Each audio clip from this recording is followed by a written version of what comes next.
Bonjour! Salut!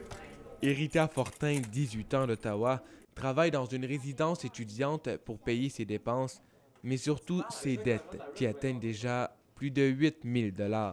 Que j'ai à payer? Ben, j'ai mes assurances de char, mon épicerie, le gaz pour mon char, mes assurances d'habitation, mon loyer, tout ce qui est relié à mon cours. Tu sais, des fois et tout, ça te tente de sortir, là, veux pas. Karine, 23 ans, qui ne veut pas apparaître à la caméra, avait une histoire semblable à celle d'Erika. Sauf que ses dettes ont atteint plus de 20 000 $ à un certain moment. Oui, j'ai loadé mes 3/4 de crédit. Ensuite, la marge de crédit. Et puis, c'est quand que j'ai voulu aller faire un prêt à la banque que je me suis rendu compte à quel point je m'avais enfoncé. Est-ce qu'ils ont accepté de faire un prêt ou... Non, ça... En fait, j'ai fait le tour de pas mal toutes les banques et puis ils m'ont toutes refusé. Les deux jeunes femmes ne sont pas les seules à vivre dans cette situation financière difficile. Les ménages canadiens sont endettés en moyenne de 163 %. Pour chaque tranche de 1 000 $ dernier, c'est 1 630 qui en sont dépensés. Et cette tendance à l'endettement est confirmée par l'Agence de consommation financière du Canada. On remarque avec les récentes statistiques de Statistique Canada que oui, le niveau d'endettement des ménages canadiens est grimpant, est à la hausse. C'est une hausse de 35 % sur 5 ans, expliquée par le fait que les gens consomment de plus en plus. Si tu fais le tour d'un appartement ou d'une maison, le nombre de bébelles et de gadgets qu'il y a là-dedans qui n'existaient pas il y a 15-20 ans, là. On parle d'informatique, un micro-ondes, justement, cinéma maison. Là où il y avait une auto, il y en a deux. Le coût de la vie aussi qui a augmenté. Bien, surtout, je dirais, le standard de vie. Donc, là où les gens pouvaient vivre avant avec un salaire dans la maison, aujourd'hui, ça en prend deux, là. C'est la première fois que tu faisais ça?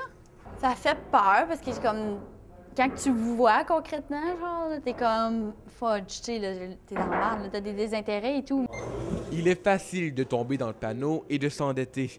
L'arrivée de compagnies de crédit étrangères comme Capital One a facilité l'accès au crédit, spécialement pour les gens plus à risque. Et c'est sans parler des cartes de crédit de fidélisation comme celle du Canadian Tires ou de Sears, qui s'obtiennent en quelques clics sur Internet. Une facilité d'accès qui ne surprend pas les conseillers budgétaires. Moi, quand j'ai commencé en traite budgétaire, ça fait juste une douzaine d'années là, déjà, il y avait déjà beaucoup moins... On vivait vraiment cette explosion-là là, au niveau de l'offre des cartes de crédit. Fait qu'on était loin là, du temps où il y en avait juste 2-3. Là. Si vous êtes endetté, sachez que plusieurs solutions s'offrent à vous.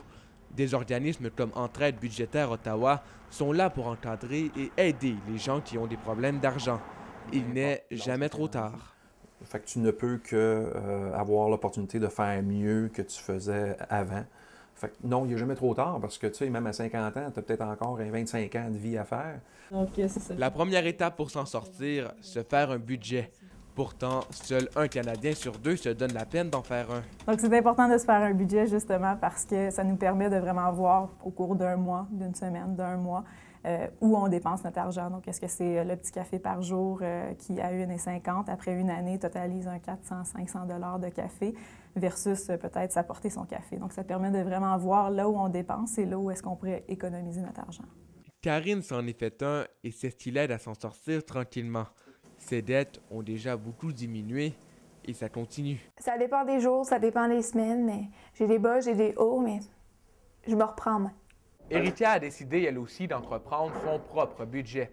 Elle évite donc ainsi de se retrouver, elle aussi, avec la corde au cou. Jérémy Bergeron, La Cité collégiale, à Ottawa.